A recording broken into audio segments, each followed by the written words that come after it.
বাবা বাবা কি হৈছে আপোনাৰ? মোৰ গাটো বৰ বেয়া, ঠাণ্ডাত কঁপি আছোঁ। অলপ জুই ধৰি দিবলৈ পাৰিবা নেকি বোপা? তুমি অলপ জুই ধৰি দিয়া হয় মই মোৰ গাটোকে সেকিবলৈ পাৰিলোঁ হয়। বৰ ঠাণ্ডা লাগিছে। বাবা আপুনি অলপ টাইম ধৈৰ্য ধৰক, মই এতিয়া আপোনাক জুই ধৰি দি আছোঁ। বাবা উঠক, আপুনি আপোনাৰ গাটো সেকি লওক। বাবা এই খৰিখিনি আপোনাৰ বাবে মই ইয়াতে থৈ গৈছোঁ। জ্বলি থকা খৰিখিনি শেষ হ'লে ইয়াৰ পৰা আপুনি আকৌ লগাই দিব। গাটো ভালদৰে সেকিলে আপুনি ভাল পাব। বোপা, মই তোমাক কি বুলি ধন্যবাদ কৰিম? মই ভগৱানে তোমাক মংগল কৰক বোপা। ঠিক আছে বাবা, এন্ধাৰে হ'ব হ'ল, মই এতিয়া ঘৰলৈ গৈ থাকোঁ। বোপা, কেতিয়াবা কিবা বিপদত পৰিলে মোৰ ওচৰলৈ আহিবা, মই তোমাক নিশ্চয় সহায় কৰিম। যোৱা, এতিয়া ঘৰলৈ যোৱা, এন্ধাৰে হ'ব হ'ল। আৰু সাৱধানে যাবা। এই অৰণ্যখন যাদুৰ অৰণ্য, মায়াবী। একো বস্তুৰ ফালে ঘূৰি পাকি নেচাবা, তুমি চিধা ঘৰলৈকে যোৱা। ঠিক আছে বাবা, আহিছোঁ।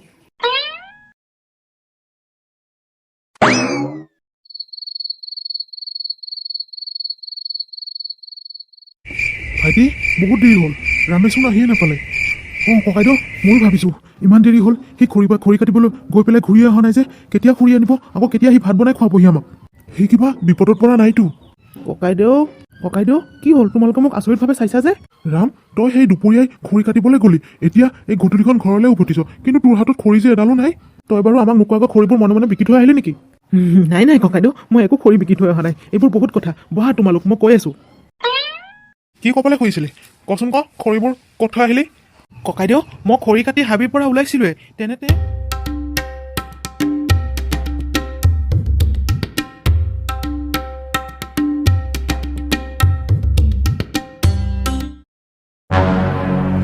তই তাৰমানে গোটেইখিনি খৰি আহি বাবাজনক দি থৈ আহিলি। এতিয়া ৰাতি তই কেনেকৈ ভাত বনাবি? ভাত বনাবলৈচোন এডালো খৰি নাই ঘৰত। বাবাজনক যিখিনি খৰি জ্বলাই দিছ বাৰু, কিন্তু সেই বুলি গোটেইখিনি খৰিয়ে বাবাজনক দি থৈ আহিব লাগেনে? এতিয়া আকৌ ভাত ঘৰত কেনেকৈ বনাবি? ঘৰতচোন এডালো খৰি নাই, মইতো কৈছিলোৱেই। ককাইদেউ, মই য'ৰ পৰাই যেনেকৈ নহওক যোগাৰ কৰি ভাতকেইটা বনাম নহয়। তোমালোকে যোৱা, ৰুমালি যোৱা, মই ভাত হ'লেই তোমালোকক মাত দিম।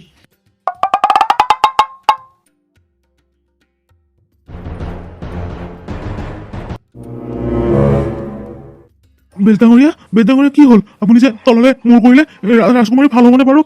মহাৰাজ, মই ৰাজকুমাৰীক ভাল কৰিবলৈ নোৱাৰিম। মই বুলিয়ে নহয়, কোনো বেজে ৰাজকুমাৰীক ভাল কৰিব নোৱাৰে। এই সকলোবোৰ ভগৱানৰ হাতত। আৰু ৰাজকুমাৰী কেতিয়ালৈ চকু মেলিব, সেইটো মই আপোনালোকক সঠিককৈ ক'ব নোৱাৰিম। মহাৰাজ, আপুনি ভুল নুবুজে যদি মই আপোনাক কথা এটা ক'বলৈ বিচাৰিছোঁ। আপুনি সকলো গাঁৱতে প্ৰচাৰ কৰি দিয়ক, মোৰ ৰাজকুমাৰী যে অসুস্থ, কোনোবাই তেওঁক বচাবলৈ পাৰে নেকি? আমাৰ হাতত এইটোৱে শেষ উপায় আছে মহাৰাজ। বেজডাঙৰীয়া, মই আপোনাক হাত জোৰ কৰিছোঁ, আপুনি ৰাজকুমাৰীক বচাওক, যিকোনো উপায়েৰে বচাওক। মোৰ এজনীয়ে ছোৱালী, মই তাইক এৰি থাকিবলৈ নোৱাৰোঁ। আপোনাক যি লাগে মই তাকেই দিম। ৰাণীমা, মই বহুত চেষ্টা কৰিলোঁ, মই আৰু নোৱাৰোঁ, মোক মাফ কৰি দিব ৰাণীমা। মহামন্ত্ৰী, কোনখন আছ? চাওঁ, বেগে এইফালে আহা। মহাৰাজ, মন্ত্ৰী ডাঙৰীয়া ওচৰৰ গাঁওখনতে বেজ এজনৰ ঘৰলৈ গৈছে। তুমি যোৱা আৰু সকলোবোৰ গাঁৱতে প্ৰচাৰ কৰি দিয়া যে আমাৰ ৰাজকুমাৰী অসুস্থ। আমাৰ ৰাজকুমাৰীক যোনে ভাল কৰিব পাৰিব তেওঁক মই ৰাইজৰ আধা অংশ দি দিম, লগতে ৰাজকুমাৰো তেখেতৰ লগতে বিয়া দিম। এই কথা সকলোতে তুমি গৈ প্ৰচাৰ কৰি দিয়া। ঠিক আছে মহাৰাজ।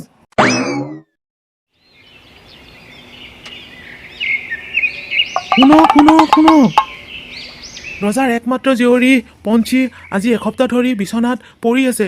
তেওঁক যোনে ভাল কৰিব পাৰিব, ৰজাই তেখেতক ৰাজ্যৰ আধা অংশ, লগতে ৰজাৰ একমাত্ৰ জীয়ৰী পঞ্চীক তেখেতৰ লগতে বিয়া পাতি দিব। শুনক, ৰজাৰ একমাত্ৰ ছোৱালী পঞ্চী। ককাইদেউ, কি ভাবিছা? আমি যাওঁ নেকি? কিজানি ৰাজকুমাৰীক বচাবই পাৰোঁ। ভাইটি, সেইটো অৱশ্যে ময়ো ভাবিছোঁ। পিছে ভাইটি, মই যিহেতু তোমালোকতকৈ ডাঙৰ, প্ৰথমে মই যাম ৰজাৰ ওচৰলৈ। ৰাজকুমাৰীক বচাব যিমানখিনি পাৰোঁ মই সম্পূৰ্ণ চেষ্টা কৰিম। ঠিক আছে ককাইদেউ, তুমি যিহেতু ডাঙৰ, তুমিয়ে প্ৰথমে যোৱা। লগতে ককাইদেউ, দেৰি নকৰি তুমি এতিয়াই যোৱা ৰজা ঘৰলৈ। মহাৰাজ, এখেতৰ নাম নকুল। এখেতে আমাৰ পঞ্চীক সুস্থ কৰিব পাৰিম বুলি কৈছে। সেইটো বাবে এখেতে আমাৰ ৰাজমহললৈ আহিছে মহাৰাজ। প্ৰণাম মহাৰাজ। নকুল, তুমি সঁচাকৈ আমাৰ ৰাজকুমাৰীক সুস্থ কৰিবলৈ পাৰিবানে? মহাৰাজ, মই ৰাজকুমাৰীক সুস্থ কৰিবলৈ সম্পূৰ্ণ চেষ্টা কৰিম, কিন্তু মোক এদিনৰ সময় দিবলৈ লাগিব। ঠিক আছে, তোমাক এদিনৰ সময় দিয়া হৈছে।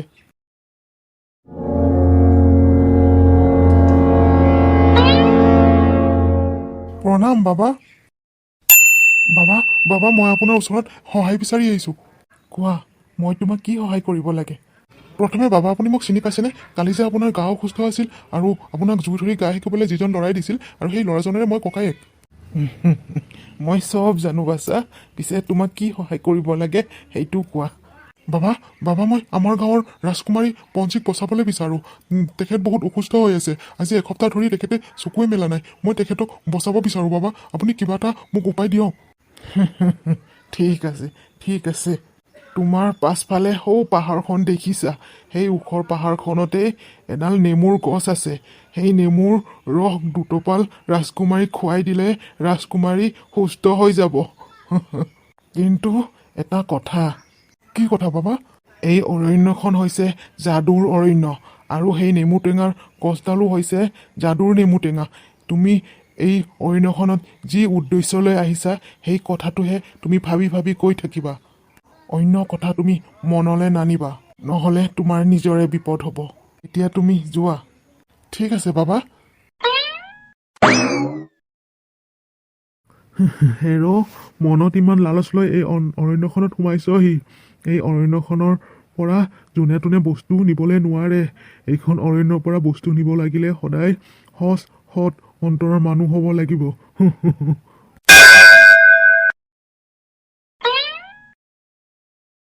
কিবাকে পাহাৰখনৰ আধা আহি পালোঁ, আৰু বহুতখিনি বাটেই আছে। দেৰি কৰি লাভ নাই। যেনেকৈ নহওক মই ৰাজকুমাৰীৰ বাবে নেমু আনিবই লাগিব।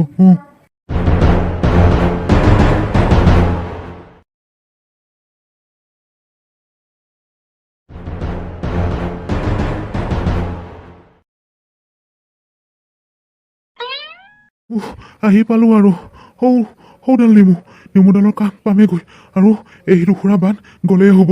ভাগৰ লাগিছে মোৰ। পাহাৰ উজাওঁতে ভৰিকেইটাই বিষাইছে। আৰু যেনেকৈ নহওক মই ৰাজকুমাৰীৰ কাৰণে এই নেমু নিবই লাগিব।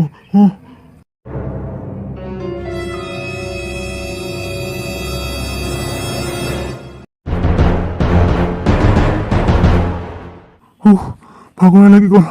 ইমান ওখ পাহাৰখন উঠোতে ভোক পিহা মোৰ সকলোবোৰে লাগিব ধৰিছে। নেমুবোৰ ইমান ধুনীয়াকৈ লাগি পকি আছে। নেমুবোৰৰ জেগাত যদি ইয়াত এডাল আপেলৰ গছ হ'লহেঁতেন, দুটামান আপেল খাই পেটটোকে ভৰাব পাৰিলোহেঁতেন। এয়া কি হ'বলৈ ধৰিছে? এয়া কি হ'ল? নেমু গৈ আপেলে হৈ থাকিল যে। মোৰ ইমানবোৰ কষ্ট এনেই পানীত গ'ল। ইমান ওখ পাহাৰখন যেনি তেনি বগাই আহিছিলোঁ হে, আহিও মই ফল ল'বলৈ নোৱাৰিলোঁ। মোৰ কষ্টবোৰ এনেই গ'ল।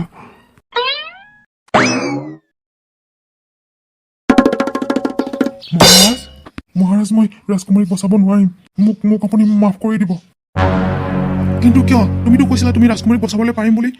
হয় মহাৰাজ, যাদুই অৰণ্যখনত এডাল যাদুৰ নেমু টেঙাৰ গছ আছে। সেই নেমু টেঙাৰ ৰস দুটোপাল ৰাজকুমাৰীক খুৱাই দিলে ৰাজকুমাৰী ভাল পাব। কিন্তু মই সেয়াৰ নেমু টেঙা আনিবলৈ নোৱাৰিলোঁ। মোক মাফ কৰি দিব। প্ৰণাম মহাৰাজ, আপুনি চিন্তা নকৰিব।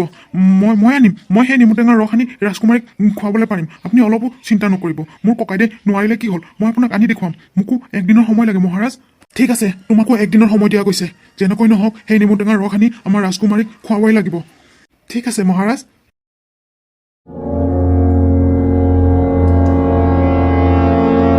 বাবা প্ৰণাম। বাবা, মই সকলো জানো। তুমি নকলেও হ'ব। তুমিও নিশ্চয় মোৰ ওচৰত ঔষধ বিচাৰিয়ে আহিছা ৰাজকুমাৰীক বচাবলৈ, নহয় জানো? হয় বাবা, মোক এটা উপায় দিয়ক। তোমাৰ পাছৰ ফালে থকা ওখ পাহাৰখনৰ ওপৰলৈ যোৱা। তাত এডাল যাদুই নেমুৰ গছ আছে। সেই নেমুৰ ৰস দুটোপাল ৰাজকুমাৰীক খুৱাই দিলে ৰাজকুমাৰী সুস্থ হ'ব। ঠিক আছে বাবা। কিন্তু এটা কথা, এই অৰণ্যখন যাদুৰ অৰণ্য। তুমি যি উদ্দেশ্যলৈ আহিছা সেই উদ্দেশ্যৰ কথাকে তুমি ভাবি যাবা। অন্য কথা তুমি মনলৈ নানিবা। যোৱা এতিয়া, সোনকালে যোৱা। ঠিক আছে বাবা। ভাগৰ লাগি গৈছে। নোৱাৰো আৰু। মোৰ ভৰিকেইটাই খোজকাঢ়িব নোৱাৰে আৰু। সৌডাল নেমুৰ গছ দেখিছোঁ আকৌ এইডোখৰ বাট আছে খোজকাঢ়িবলৈ মোৰ ভৰিকেইটাই নচলে আৰু কি কৰোঁ খোজকাঢ়িবতো নোৱাৰোৱে আঁঠুকাঢ়িয়ে যাওঁগৈ বাপেকে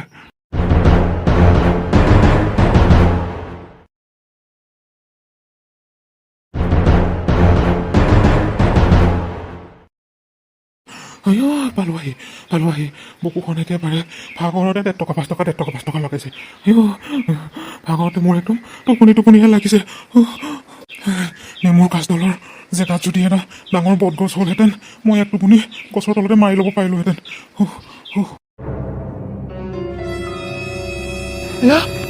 এয়া কি হ'বলৈ ধৰিছে এয়া কি নেমুৰ গছডাল বটগছ হৈ থাকিল যে মোৰ সকলোবোৰ কষ্ট এনেই পানীত গ'ল মই মুখেৰে উচ্চাৰণ কৰিবই নালাগিছিল নেমুৰ গছডালৰ জেগাত এডাল বটগছ হ'লে তাত গৈ টোপনি মাৰিম বুলি মই কেলেই মুখৰ পৰা ওলাই গ'ল বাৰু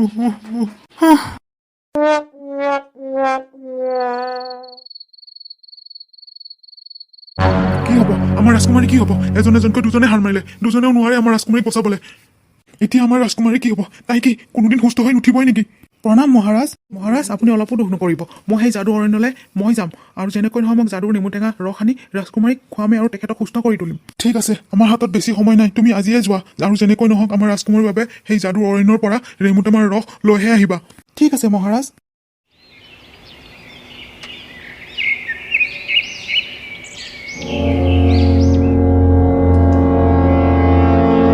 প্ৰণাম বাবা বোপা মই জানিছিলোঁৱে তুমিও যে ৰাজকুমাৰীক ভাল কৰাৰ সূত্ৰে মোৰ ওচৰলৈ আহিবা বাবা ৰাজকুমাৰীক বেমাৰৰ পৰা সুস্থ কৰি তুলিবলৈ আপুনি মোক সহায় কৰিবনে নিশ্চয় কৰিম বোপা এদিন তুমি মোক সহায় কৰিছিলা আজি মই তোমাক সহায় কৰিম যোৱা সৌ পাহাৰখনৰ ওপৰলৈকে যোৱা তাত যাদুকৰী নেমুৰ গছ এডাল আছে তাৰ পৰা এটা নেমু আনি নেমুৰ ৰস দুটোপাল ৰাজকুমাৰীক খুৱাই দিলে ৰাজকুমাৰী সুস্থ হৈ যাব বোপা কিন্তু বোপা তুমি যি উদ্দেশ্যলৈ আহিছা সেই উদ্দেশ্যৰ কথা ভাবিয়ে গৈ থাকিবা অন্য কথা মনলৈ নানিবা আৰু মোৰ আশীৰ্বাদ সদায় তোমাৰ ওপৰত আছে বোপা তুমি নিশ্চয় পাৰিবা সেই যাদুকৰী নেমু গছডালৰ পৰা নেমু আনিবলৈ কিন্তু বাবা মই ইয়াতে আৰু বেছি পলম নকৰোঁ মই আজিয়ে সেই যাদুকৰী নেমুটেঙাৰ গছডালৰ পৰা নেমুটেঙা নিবলৈ লাগিব তথাস্তু যোৱা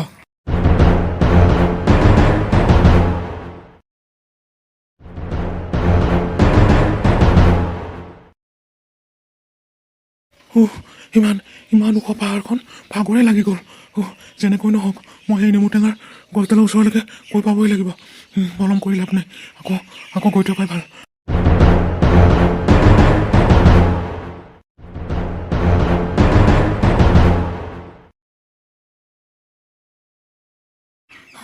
ইমানবোৰ নেমুটেঙা লাগি আছে যেনেকৈ নহওক মই ৰাজকুমাৰীক বচাবই লাগিব ইয়াৰ পৰা যিকোনো উপায়েৰে নেমুটেঙা এটা মই লৈ গৈ দুটোপাল ৰস ৰাজকুমাৰীক খুৱাই দিবই লাগিব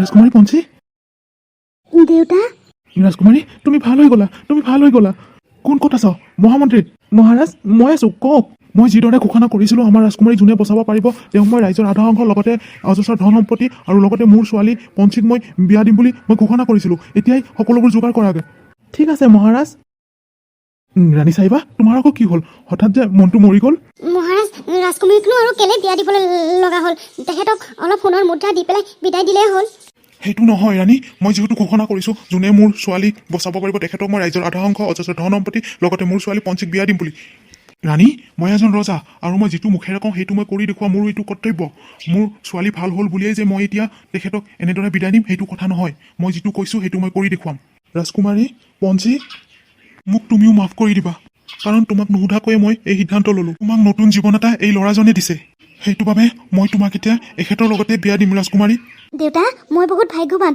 কাৰণ এখেতে মোক চিনি নোপোৱাকৈ মোক নতুন জীৱন এটা দান দিছে ভৱিষ্যতে মই বিয়া হ'লে এখেতৰ লগত বহুত সুখত থাকিবলৈ পাৰিম দেউতা আপুনি ঠিক সিদ্ধান্তই লৈছে দেউতা মা তুমি দেউতাক ভুল নধৰিবা মই জানো মা মোক এজন ৰাজকুমাৰলৈকে বিয়া দিবলৈ তোমাৰ বহুত মন আছিল কিন্তু এটা কথা এজন ৰাজকুমাৰে মোক যিমানখিনি সুখ দিব তাতকৈ মই এওঁৰ লগত বিয়া হ'লে মই বেছি সুখত থাকিবলৈ পাৰিম মা ৰাজকুমাৰী তুমি যদি ভাবিছা এখেতৰ লগত ভৱিষ্যতে বহুত সুখত থাকিব পাৰিবা বুলি তেন্তে মোৰ কোনো কথা নাই তেন্তে মহাৰাজ আৰু এতিয়া দেৰি কৰি লাভ নাই বিয়াৰ সকলোবোৰ যোগাৰ পাতি কৰাই ভাল